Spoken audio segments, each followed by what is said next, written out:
జమ్మూ కాశ్మీర్ పహల్గాం ఉగ్రదాడిపై విచారణలో తవ్వే కొద్దీ సంచలన విషయాలు ఒక్కొక్కటిగా బయటపడుతున్నాయి. 26 మందిని పొట్టన పెట్టుకున్న 4 టెర్రరిస్టులకు పాక్ సైన్యంతో సంబంధాలున్నట్టు ఆధారాలు బయటపడుతున్నాయి. పాకిస్తాన్కు కేంద్ర ప్రభుత్వం మరో షాక్ ఇవ్వనుంది.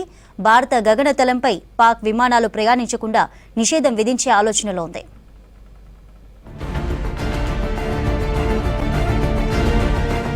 జమ్మూ కశ్మీర్ పహల్గాం దాడిలో పాల్గొన్న ఉగ్రవాదులకు పాక్ సైన్యంతో లింకులు ఉన్నట్లు బయటపడుతోంది.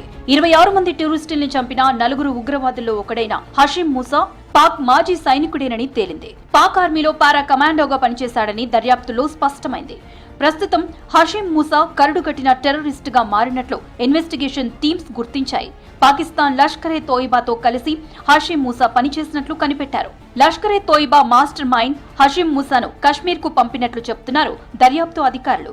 పాక్ స్పెషల్ సర్వీస్ గ్రూప్ నుంచి లష్కరేలోకి హెల్పర్ గా వచ్చినట్లు సమాచారం.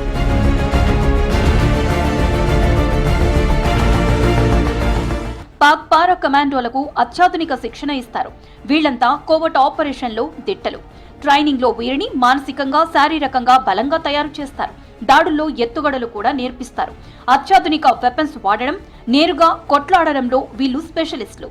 మూసాతో పాటు మరో 2 ఉగ్రవాదులు జునైద్ భట్, అర్బాజ్ మీర్ కూడా పాక్ లోనే ట్రైనింగ్ తీసుకున్నట్లు గుర్తించారు అధికారులు.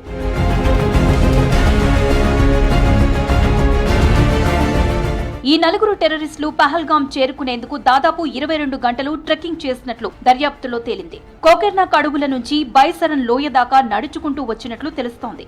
4 ఉగ్రవాదుల ముఠా కోసం భారత సైన్యం వేటాడుతోంది. 4 సార్లు త్రుటిలో తప్పించుకున్నారు. ఈ నరరూప రాక్షసుల్ని మట్టుబెట్టడం ఖాయమంటున్నారు ఆర్మీ అధికారులు.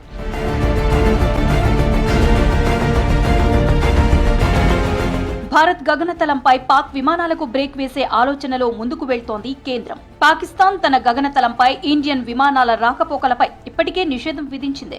పాక్ విమానయాన సంస్థలకు గగనతలాన్ని మూసివేసే అంశాన్ని పరిశీలిస్తున్నట్లు తెలుస్తోంది. పాక్ విమానాలకు నో ఎంట్రీ బోర్డు పెడితే పాక్ ఎయిర్లైన్స్ పై తీవ్ర ప్రభావం పడుతుంది. దూరంతో పాటు ఖర్చు పెరుగుతుంది. పాక్ విమానాలు కౌలాలంపూర్, సింగపూర్, థాయిలాండ్ వంటి ప్రాంతాలకు వెళ్లాలంటే మన ఇండియా ఎయిర్ స్పేస్ ని దాటాల్సిందే.